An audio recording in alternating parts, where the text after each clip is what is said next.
श्री शिवाय नमस्तुभ्यम। हम सबको पता है कि 8 जनवरी को सोमवार द्वादशी का बहुत ही प्यारा सा दिन है और ये वही दिन है जिस दिन हमें एक शिव दीपक शाम के टाइम पे अपने घर पे लगाना होता है, जिससे अगर आपके घर में बहुत ज़्यादा प्रॉब्लम रहती है, आपकी फैमिली बहुत परेशान रहती है, आप बहुत परेशान रहते हैं, तो वो सारी समस्याएं खत्म होंगी, जो कि पूज्य गुरु जी की कथा से सुन के बहुत अच्छे से आपको बताऊंगा। ठीक है, समझने की कोशिश करेंगे हमें कैसे करना है, कहाँ पे दीपक जलाना है, कितने बजे जलाना है, सारी बात इस वीडियो में करेंगे, तो वीडियो को पूरा देखिएगा। ठीक है, चलो समझते हैं। सबसे पहले बता दूं, इस उपाय को करने से आप अपनी फैमिली में, परिवार में खुशियों को बढ़ा सकते हो। क्या करना होगा, आपको लेना होगा इस तरीके से एक मिट्टी का दीपक। यहाँ पे आटे का दीपक नहीं लेना, मिट्टी का। कहोगे भैया मिट्टी का दीपक हमें नहीं मिलता, तो आपने जो दीपक दीपावली में इस्तेमाल किया था वो दीपक भी यूज कर सकते हो। ठीक है, दीपक लेना, एक तांबे के लोटे में जल भर लेना। ठीक है, जल के अंदर कुछ डालना नहीं है और लेके पहुंच जाएंगे महादेव के शिवलिंग के पास में। जो आपके पास में दीपक है ना, सबसे पहले जल नहीं चढ़ाएंगे, सबसे पहले वहां पर पहुंच करके दीपक को प्रज्वलित करेंगे। तरीका समझो, इस दीपक में आपको डालना होगा घी। क्या डालोगे, घी डालोगे, और इस दीपक में आपको 2 बत्ती लगानी होगी। ठीक है, ये सोमवार की द्वादशी तिथि है, तो द्वादशी मतलब 2, तो आपको इसमें 2 बत्ती लगानी होगी। एक बत्ती ऐसे लगा दिया आपने और दूसरी बत्ती ऐसे लगाना है। ठीक है, बत्ती लगा दिया, लेकिन जलाना कोई भी एक बत्ती है, बस बत्ती का मुख साउथ डायरेक्शन यानी दक्षिण दिशा नहीं होना चाहिए। ठीक है, इतना काम कर लिया। इस दीपक को उठाएंगे और महादेव के शिवलिंग के पास में रख देना।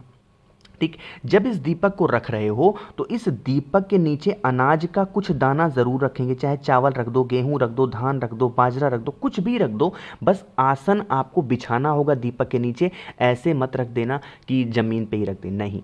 रखने के बाद में उस बत्ती को जला देंगे और जलाने के बाद में जल महादेव के शिवलिंग के ऊपर समर्पित करेंगे। अब मेरी बात सुनना, जल चढ़ाने के बाद में आप इस जल को गिरने मत देना, थोड़ा सा जल रोक लेना। ठीक है, रोक लिया, महादेव से विनती करेंगे, हमारे घर में इस तरीके से समस्याएं हैं, हमारा परिवार परेशान रहता है, महादेव ये उपाय हमने इस इच्छा के लिए किया है, आप हमारे घर से इस समस्या को दूर करें। अपने अकॉर्डिंग प्रार्थना करना, और ये जो जल है ना, इसको लेके आप अपने घर जाएंगे और कुंदकेश्वर महादेव के नाम से घर में घुसने से पहले ही मेन गेट पर पूरा का पूरा जल कुंदकेश्वर महादेव के नाम से छींट देना। कभी कोई भी नेगेटिव एनर्जी या फिर नज़र, टोने, टोट के हाय आपके घर में लगेंगे नहीं।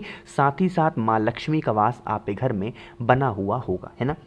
जो पहला उपाय था वो आपको करना था शाम के टाइम पे प्रदोष काल में, उसके बाद कभी भी कर सकते हो, बट प्रदोष काल से पहले नहीं करना। ठीक है, चलो आगे बढ़ते हैं। अब इस वीडियो में हम लोग अपने दूसरे उपाय की तरफ, और यह उपाय आप लोगों ने पूज्य गुरु जी की कथा में हजारों बार, मैं कह रहा हूँ लाखों बार आप लोगों ने सुना होगा, अगर आप गुरु जी को फॉलो करते हो, है ना। ये किन के लिए है, ये है पैसों के लिए। आज के टाइम पे लोग कहते हैं ना भैया कुछ हो ना हो बट पैसा हो तो इज्जत मिलती है, मानते हो आप भी।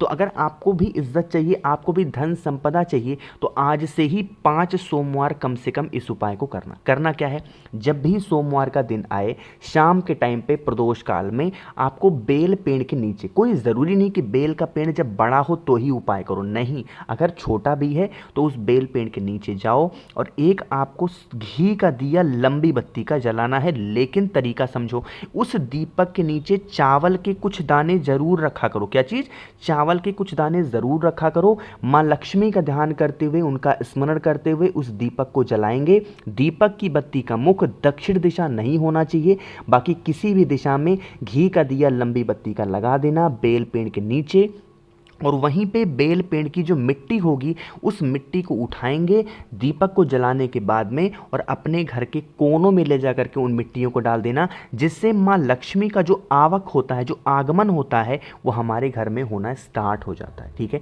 ज़रूर करना है, कोई लोग इस उपाय को भूलना मत, अगर आपको अपने घर में धन संपदा भरपूर मात्रा में चाहिए तो। ठीक है, चलो 2 उपाय की बात हो गई है, आगे बढ़ते हैं इस वीडियो में हम लोग अपने तीसरे उपाय की तरफ। लेकिन ये उपाय मैं आपको तब बताऊंगा जब सभी लोग वीडियो को लाइक करोगे, ज़्यादा से ज़्यादा लोगों तक शेयर करना, अगर आप सच में महादेव के भक्त हैं, और अगर अभी तक चैनल को सब्सक्राइब नहीं किया तो जल्दी से चैनल को सब्सक्राइब करेंगे। ठीक है, तो अब बात कर लेते हैं इस तीसरे उपाय के। सबसे पहले समझ लेते हैं फ़ायदे क्या हैं। ये तीसरे उपाय का मात्र एक फ़ायदा है, वो है बीमारी को लेके, है ना। सब लोग कहते हैं भैया सब कुछ पैसा है तो इज्जत है। मैं ये सब कुछ नहीं मानता। मेरा ऐसा मानना होता है कि अगर आप के घर में लोग निरोगी हैं ना, स्वस्थ हैं, तो कोई भी आपका पैसा काम नहीं करेगा, है ना। बीमारी नहीं होनी चाहिए। उसके लिए आपको लेना होगा बेलपत्र। कहोगे भैया कितनी बेलपत्र? मात्र एक बेलपत्र लेना, कहीं से कटा फिटा ना हो। उस एक बेलपत्र को लेंगे और महादेव के शिवलिंग के पास जाना। क्रम समझिएगा, तरीका समझिएगा। देखो, ये जो महादेव का शिवलिंग है ना, हमको पता है कि जब हम जल महादेव के शिवलिंग के ऊपर समर्पित करते हैं, चढ़ाते हैं, तो जल क्या होता है, इसी जलाधारी से नीचे गिरता है। अरे गिरता है कि नहीं गिरता?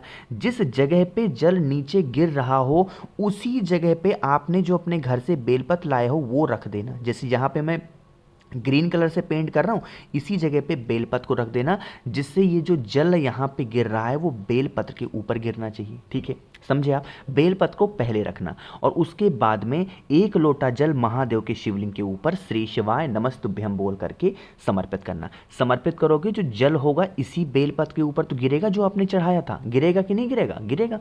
तो आप क्या करोगे, फिर इस बेलपत्र को यहाँ से उठा लेना और वहीं पे महादेव की चौखट पे ही बैठ करके यहाँ पे एक नाम आपको बोलना होगा। वो नाम मैं यहाँ पे लिख दे रहा हूँ। वो नाम होगा मणिभद्र के नाम से। किसके नाम से?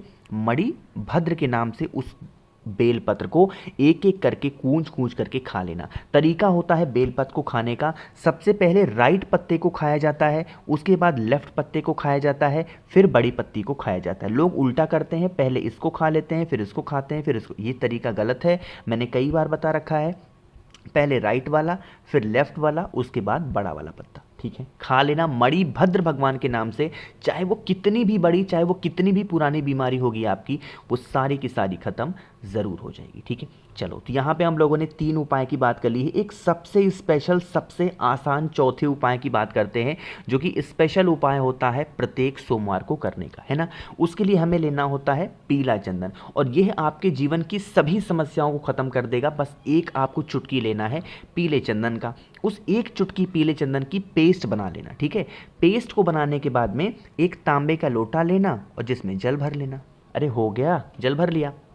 अब उसको लेंगे और आपको पता है कि महादेव का पूरा परिवार शिवलिंग के ऊपर ही विराजमान है। अरे पता है कि नहीं पता? तो जो पीला चंदन आपने लिया है ना, उसको लगाना होगा। कहाँ कहाँ लगाओगे समझेंगे। सबसे पहले उस पीले चंदन को महादेव के शिवलिंग के ऊपर लगा देना। ठीक है, लगा दिया। दूसरा आपको लगाना होगा दूसरी जगह पे भगवान गणेश के स्थान पे। ठीक है, तीसरी जगह आपको लगाना होगा भगवान कार्तिक के स्थान पे। चौथी जगह आपको लगाना होगा माता के हस्त कमल पे, है ना। जो 5वीं जगह आपको लगाना है वो माता अशोक सुंदरी के स्थान पे लगाना। ठीक है, 5 लगा दिया आपने। जो 6वीं जगह लगाओगे, जो आपने देखा होगा कलश लटका होता है महादेव के शिवलिंग के ऊपर, जिस पर से पानी टपकता है, जिसमें महादेव की 5 बेटियां होती हैं, उस कलश के ऊपर आपको 6वीं बिंदी लगानी है। और एक बिंदी आपको लगानी होगी जब पूजन करके आप बाहर निकलोगे तो दर्शन हो जाएंगे नंदी बाबा के। दोनों सींगों के बीच में आपको लगाना होगा 7वीं बिंदी।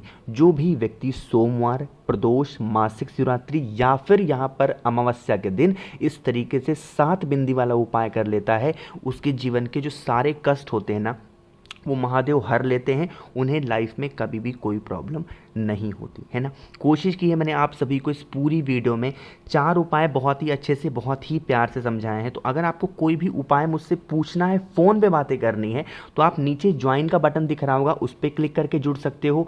या फिर व्हाट्सएप पे बातें करनी है, इंस्टाग्राम, फेसबुक पे बातें करने के लिए आपको सर्च करना होगा द नेचुरल प्लैनेट 108। वहाँ पर हम लोग बहुत सारी बातें कर सकते हैं। और इस यहाँ पर कुछ पूछना है तो नीचे कमेंट सेक्शन में। वीडियो पसंद आई हो तो लाइक करेंगे। जितने भी भाई बहन इस आवाज़ को पहली बार सुन, चैनल को सब्सक्राइब करेंगे। ओम नमः शिवाय, जय महाकाल।